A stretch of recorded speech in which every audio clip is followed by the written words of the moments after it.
Certo, vamos iniciar. Hoje vamos dar seguimento a às apresentações, né, sobre cabeça e pescoço. Hoje eu vou falar um pouco sobre as lesões odontogênicas maxilomandibulares. Então, vamos iniciar. Essas lesões, né, essas afecções odontogênicas, são em sua maioria lesões ou inflamatórias ou císticas e tumorais. E aqui na apresentação eu vou focar um pouco justamente nessa parte do interesse, o nosso interesse, né, como radiologista. Essas lesões são grupos heterogêneos e que possuem uma relevância significativa no campo da patologia oral. A prevalência, ela tem uma variação muito de acordo com a região anatômica, a faixa etária, o gênero, a raça e a localização geográfica, mas em sua maioria não são lesões muito frequentes, né? A maioria são raras. São lesões originárias dos remanescentes teciduais epiteliais ou mesenquimais do desenvolvimento dentário. Só fazendo um apanhado mais geral mesmo dessa parte da odontogênese, para lembrar um pouco, né? Essa formação dos dentes acontece na 6ª semana de vida uterina. Ela acontece de acordo com esses estágios, né, o estágio do crescimento, a parte do crescimento, a mineralização, a erupção e a atrição. O crescimento, obviamente, é mais importante porque é nessa fase que vão ser desenvolvidas todas as pequenas áreas, né, da parte da dentição mesmo, né. Da 7ª à 8ª semana a gente tem a formação da banda epitelial primária, as bandas e os brotos, né, aí a proliferação, a partir mais ou menos da 12ª semana, depois a histodiferenciação, a partir da 14ª semana, a morfodiferenciação, que forma a campânula, a partir da 18ª semana, a posição que já vai formar ali, começar a iniciar mesmo a parte da coroa e da raiz, que vai ser desenvolvida totalmente nos outros estágios, né, mineralização, erupção e atrição. Só para lembrar um pouco, porque existem algumas lesões que vão estar diretamente relacionadas a uma má formação em alguma dessas fases, algumas desses momentos. Então, só para relembrar mesmo. Lembrando também que a formação da dentina radicular, no ápice radicular, marca o final da odontogênese. Aqui, um pouquinho da parte anatômica. Nessa parte anatômica, eu queria focar mais, como a gente vai falar mais das lesões odontogênicas, então falar um pouco mais mesmo das maxilas e da mandíbula, que é onde a gente vai encontrar a região dos alvéolos dentários mesmo, né, na maxila, que são os maiores ossos da face, né, a gente forma a parte do teto da cavidade oral e parte do assoalho da cavidade nasal, eles possuem os alvéolos dentários superiores. A mandíbula é um osso ímpar, né, que contém a arcada dentária inferior, a porção horizontal, o corpo, as duas porções perpendiculares e os ramos, que se unem ao corpo no ângulo quase reto, né? O corpo é bem importante porque muitas lesões vão se formar mais ou menos nessa topografia. Aqui um pouquinho da anatomia dentoalveolar, na verdade é só para a gente lembrar também um pouco dessa parte da dentição, né? Os dentes, nós temos essa divisão entre dentes permanentes, na verdade, dentes decíduos, dentes permanentes. Dentes decíduos são aproximadamente 20, né? E os dentes permanentes, aproximadamente 32. Dentes decíduos, 10 por arcada, dentes permanentes, 16 por arcada. E aqui tem uma tabela que eu encontrei, né, no livro do CBR, que mostra a idade, mais ou menos, que os dentes, esses marcos, né, de cada idade, né, 8 meses, o incisivo, essa parte da dentição decídua. Não é algo, é só mesmo para relembrar, porque quando a gente vai ver a lesão em si, às vezes na descrição, a gente tem que tentar localizar para falar o máximo possível de detalhes de onde a lesão está, né? Tentar colocar mesmo qual parte, qual dente está mais próximo da lesão, né? Não é algo específico, mas é interessante a gente Nossa, aqui também, lembrando um pouco dessa parte anatômica, justamente pensando nas localizações das lesões, né? Nessa primeira imagem, a gente vê, representado pelo número 1, a parte do espaço perissementário. No número 2, não sei se está aparecendo, no número 2, a gente tem um processo alveolar da mandíbula, e o 3 seria o osso alveolar. Só lembrando aqui, também justamente pensando quando a gente for localizar as lesões, né, deixar bem descrito. Nessa segunda imagem, a gente tem aqui no número 1 a crista óssea alveolar, as setas apontam, né, para a parte da raiz, essas outras setas para a parte da coroa, e tem uma linha bem delimitada, que é a linha que delimita a raiz e a coroa, né, que é a linha amelocementária. Também é uma linha importante porque algumas lesões acabam acontecendo aí. Bom, e aqui o primeiro caso, né, um homem de 30 anos com história de cefaleia e sinusopatia recorrente. Se alguém quiser participar, falar um pouco sobre as imagens, sobre os achados.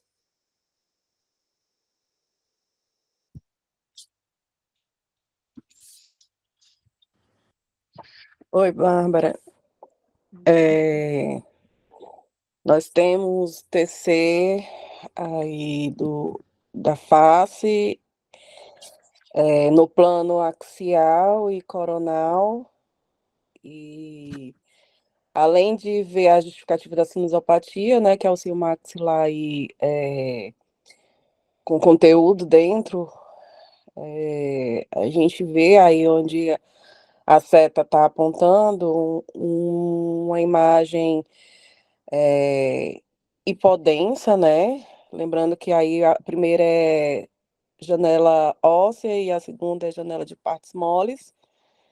E aí a gente vê que a gente vê uma imagem hipodensa, próximo aos dentes molares superiores esquerdo. E aí a gente vê que há um remodelamento da cortical aí da região vestibular, né?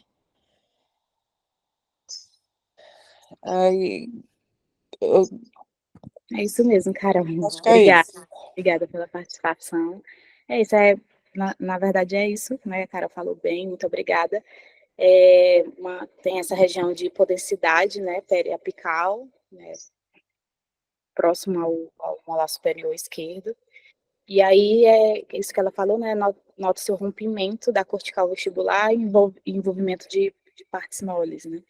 Essa lesão seria um cisto perioapical. A gente vai falar um pouquinho mais dele agora no decorrer da apresentação. Ele é bem importante, porque acaba sendo a lesão mais prevalente, digamos assim, o achado maior mesmo dessas lesões odontogênicas. Existem outras, né, das lesões císticas aqui. A gente tem o cisto periapical, radicular, o cisto dentígero, folicular, das lesões sólidas benignas, né, o odontoma, a meloblastoma e o cementoblastoma, eles são bem mais raros dentre esses três, né, o odontoma é um pouco mais prevalente, mas também não tem uma incidência grande. Das lesões sólidas malignas, que são mais raras ainda, os carcinomas odontogênicos. Aí a gente vê o carcinoma ameloblástico, um exemplo, e o carcinoma odontogênico esclerosante, que seria outro exemplo. E aí, lembrando um pouquinho de como essas lesões inflamatórias na parte odontogênica se formam, a gente precisaria relembrar essa parte, porque a gente entenderia mesmo a formação mesmo do cisto perioapical, que é uma lesão bem importante dessa parte odontogênica, né? A lesão do órgão dentário, a gente tem essa lesão do órgão dentário, e aí alguma lesão que leve, que seja formada nessa região, vai levar à inflamação irreversível da polpa dental. Pode ser desde uma lesão simples, como uma cárie, por exemplo, até uma lesão mais complexa, como um trauma, uma fratura. E aí vai se iniciar o processo dos sinais logísticos, né? Se inicia basicamente com a hiperemia, e vai se iniciar essa questão dos sinais logísticos mesmo, com o aumento do volume do feixe vascular nervoso. Esse aumento pode levar a uma necrose pulpar. O forame apical é o local de comunicação que leva realmente, que tem essa comunicação que pode levar à lise óssea. Nessa lise óssea é importante lembrar dessas três formações. O cisto periapical ele vai estar justamente nessa parte da rarefação óssea corticalizada. Quando acontece essa rarefação, né, vai se formar o cisto perioapical. Na verdade, ele se forma e causa essa rarefação. Outras formações que a gente encontra seriam a rarefação óssea difusa, né, que é causada, que é uma característica do abscesso, ou uma rarefação óssea circunscrita, que é uma característica do granuloma. São 3 lesões, né, 3 características diferentes que podem derivar dessa questão das lesões inflamatórias. O cisto periapical, como eu havia dito, tem origem inflamatória, é o tipo mais comum de cisto odontogêneo. Ele normalmente tem uma prevalência mais em homens, mais ou menos nessa idade de 30 a 60 anos. São secundários a processos infecciosos, né, mas tem basicamente a origem inflamatória mesmo. São formados por resíduos epiteliais no ligamento periodontal como resultado da necrose pulpar, como havia dito no slide anterior. Nas imagens a gente encontra, né, como foi dito, a Carol descreveu, né, a gente viu naquela imagem daquele caso, nas radiografias basicamente uma área lucente, unilocular, em torno da raiz de um dente desvitalizado. Nas tomografias a gente vê uma região de hipodensidade circundando o ápice radicular de um dado elemento. E na ressonância pode haver uma imagem de alto sinal e geralmente tem um alto sinal em T2 com captação de contraste apenas na periferia, uma característica. Um outro nome que é legal a gente lembrar é o cisto residual. Normalmente quando há abordagem do cisto perioapical, e esse cisto permanece, né, geralmente quando o paciente já tem um histórico aí de abordagem, então a gente chama esse cisto de cisto residual. Aqui, só lembrando um pouquinho, justamente do que foi falado, né, uma lesão radiolucente ou uma lesão de hipodensidade, né. Essa aqui é uma ortopantomografia, que não é tão comum, né, eu tive contato agora, né, nos estudos antes da apresentação, que mostra bem, delimita bem essa questão da dentição. E aí a gente vê lesão na radiografia, região radiolucente, bem delimitada, arredondada ou ovalada, unilocular, bordas escleróticas, nas proximidades da região apical da raiz de um dente. Na tomografia, né, a hipodensidade, e na ressonância a gente vê essa questão do baixo símbolo. O cisto dentígero é mais raro, né, bem raro em relação ao cisto periapical. Ele se forma ao redor da coroa de um dente, não ou semi-irrompido. Existe um acúmulo de líquido nas camadas do epitélio, reduzindo o órgão do esmalte entre o epitélio e a coroa do dente. Geralmente ele tem uma predileção pelos terceiros molares e caninos. Na imagem a gente vê geralmente uma lesão bem definida, hipodensa, envolta por um halo hiperdenso. É uma característica muito importante do cisto dentígero é que ele é pericoronal. É a localização mesmo que vai dar mais dicas com relação a ele. Ele se liga ao colo ou à linha amelocementária, que é aquela linha que a gente lembrou lá nos primeiros slides, né? Na parte da anatomia do referido dente. E a gente tem um segundo caso, masculino, 27 anos, ele abala mental e não tem dor. São imagens diferentes, pertencem a pacientes diferentes, mas é basicamente a mesma lesão. Se alguém quiser comentar um pouco. Eu me habilito. Bom dia, Bárbara. Pronto. Essa lesão, a gente vê uma lesão radiolucente, ó. A gente vê uma lesão de realmente na parte da panorâmica tá meio ruim de ver, assim, tá pequeno, né, a imagem. Aí na panorâmica, eu não tô conseguindo localizar bem, como são pacientes diferentes, mas na parte da tomografia, dá para ver que tem essa lesão mais para radiolucente, assim, hipodência, na verdade, né, porque a gente já tá na tomografia. Eu fiquei um pouco em dúvida se a B e a C são. Eu, eu tô na dúvida na incidência, eu acho que é. Ah, pronto, é sagital. E embaixo são axiais. E aí a gente vê essa lesão hipodensa, assim, de fundo hipodensa, uma atenuação cística, ou uma atenuação mais para partes moles, mas que nela contém várias imagens hiperdensas, amorfas, que tem uma semelhança a dentes mesmo, né? Parece serem características de dente, né?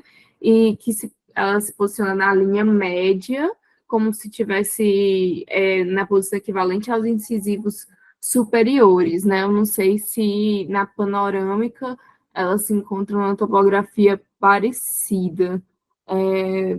Na panorâmica está muito pequeno, eu não estou conseguindo enxergar direito, mas é isso. É isso mesmo, Gi, obrigada pela participação. Um caso de um artigo e as imagens realmente não estavam muito boas, então eu acabei acrescentando outras imagens para a gente falar mesmo. E a hipótese diagnóstica, eu esqueci de falar, que parece um odontoma, né? Mas fora isso, é isso. É isso mesmo. Isso mesmo, a hipótese é essa principal, né? O odontoma.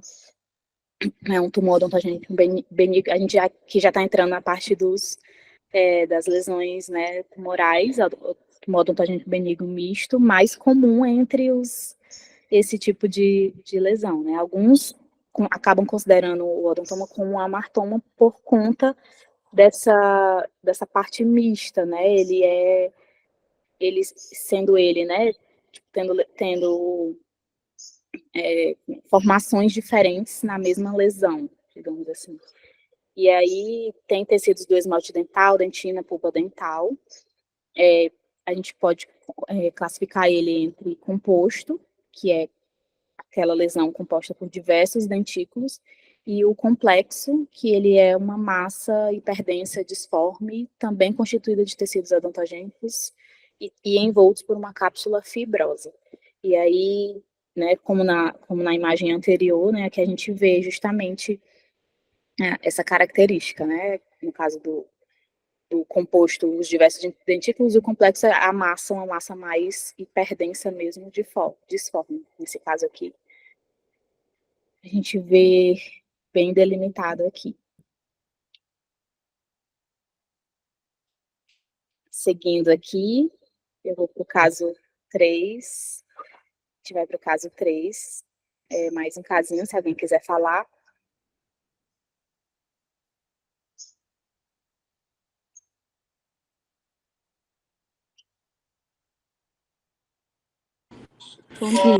Bom dia, Bárbara, bom Bárbara. dia. Bom dia.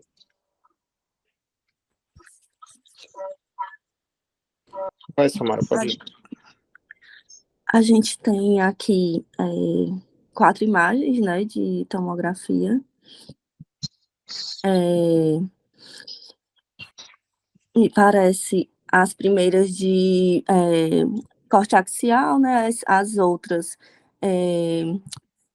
coronal. Me parece que as primeiras janela de partes moles, essa terceira janela óssea. Qualquer coisa você me corrige se eu estiver errada. E me parece que tem essa lesão aí bem no corpo da mandíbula mesmo, do lado esquerdo. Parece que tem uma extensão para mais para o espaço mastigatório mesmo, não é uma lesão bem localizada, ela vai se estendendo do lado esquerdo, né? E é isso, parece uma lesão expansiva nessa região mandibular esquerda mesmo. É isso mesmo. Obrigada, Samara. Falou muito bem, muito obrigada pela participação. Essas imagens, né, o foco mesmo é mostrar essa lesão bem expansiva, né, que na reconstituição em 3D a gente consegue ver que já tem já pega mesmo a parte óssea mesmo, né, tem uma destruição da parte óssea, e aí para mostrar mesmo exemplo, né, diagnóstico seria o ameloblastoma.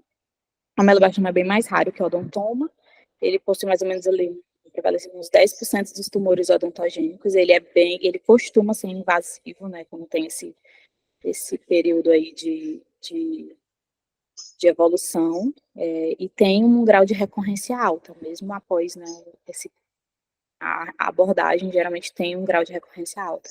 Ele tem uma predileção, digamos assim, né? Não sei se dá para chamar assim, mas geralmente a maioria deles acontece na mandíbula e acabam acontecendo 80% no ramo da mandíbula, né? Como o caso anterior.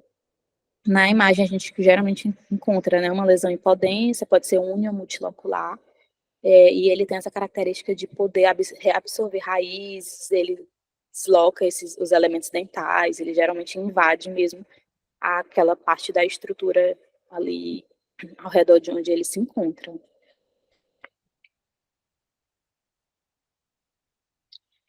Aqui só complementando um pouco mais desses tumores odontogênicos benignos, falando um pouquinho do cementoblastoma, que são tumores bem raros, bem mais raros ainda, mas são tumores benignos.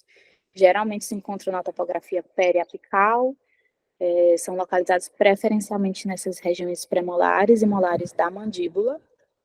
Eles geralmente acometem mais crianças e adultos jovens, geralmente menos de 25 anos e sexo masculino, né?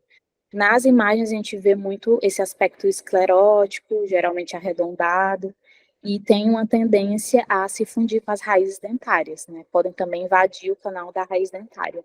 Então, aqui nas setas a gente consegue ver um pouco mais dessa lesão. Assim. Aqui mais um caso, é um sexo masculino, né, 64 anos, edema progressivo, histórico, ai meu Deus, falta a palavra, tem uma história de afrouxamento dos dentes e infecções recorrentes no seio da face. Se alguém quiser falar, as imagens não estão muito boas, mas é um casinho interessante. Se alguém puder falar, quiser falar.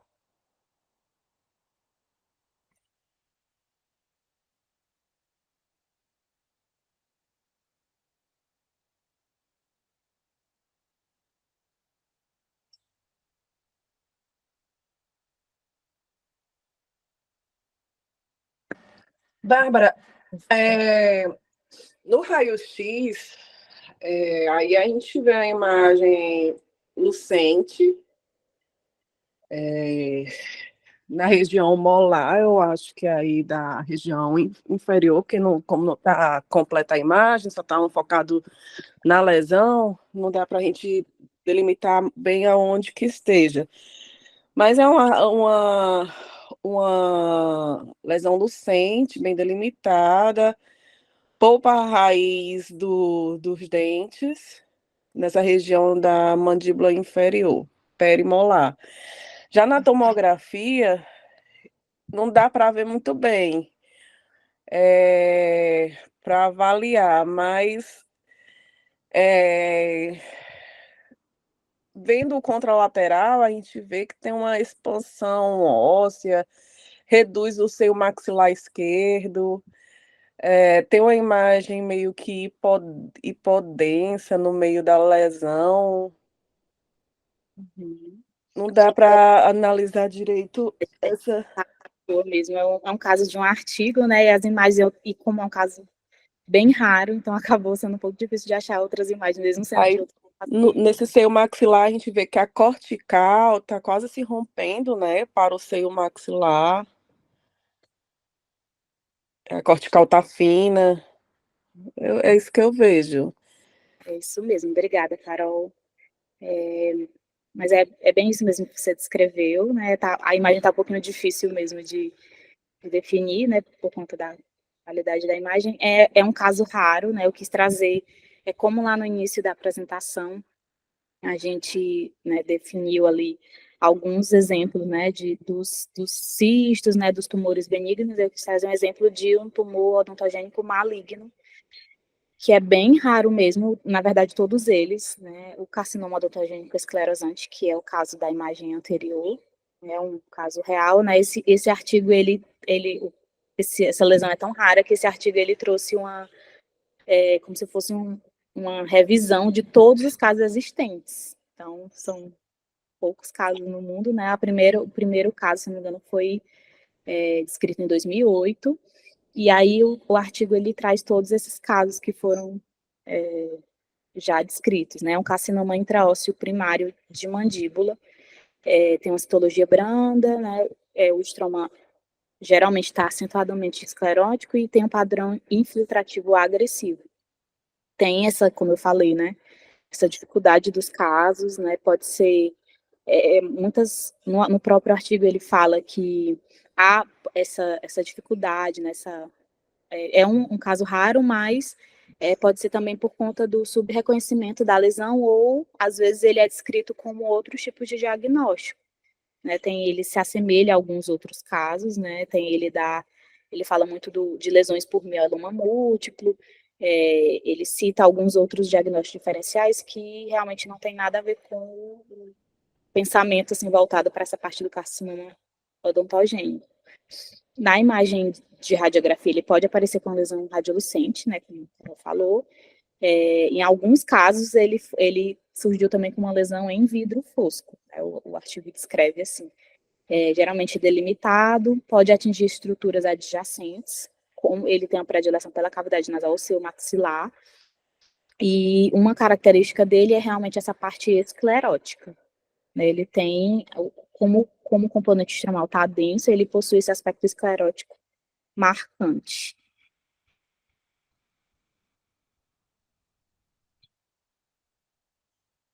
Bom, pessoal, é isso. Eu quis trazer realmente as lesões, né? Eu encontrei, tem algumas outras lesões, mas são bem raras.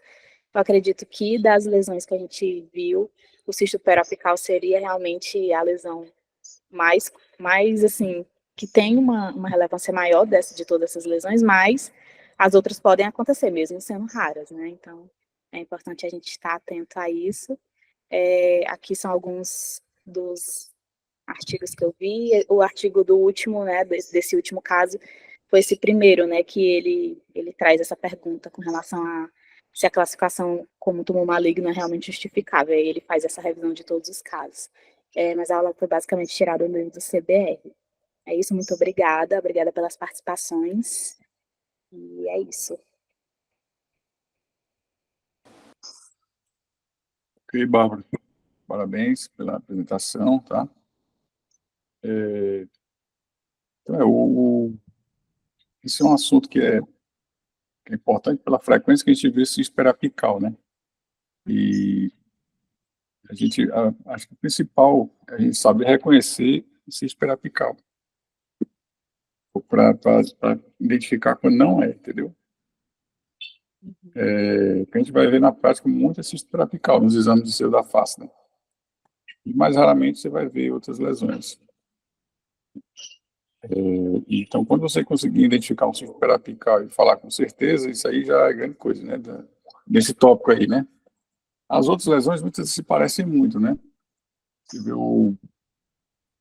quando ele é pericoronal, né? Você tem que lembrar do cisto dentígeno, lembrar também do ceratocisto odontogênico, né? Que pode ser bem similar. E fazer um diagnóstico diferencial com a meloblastoma, né? Pode simular também, né? Meloblastoma.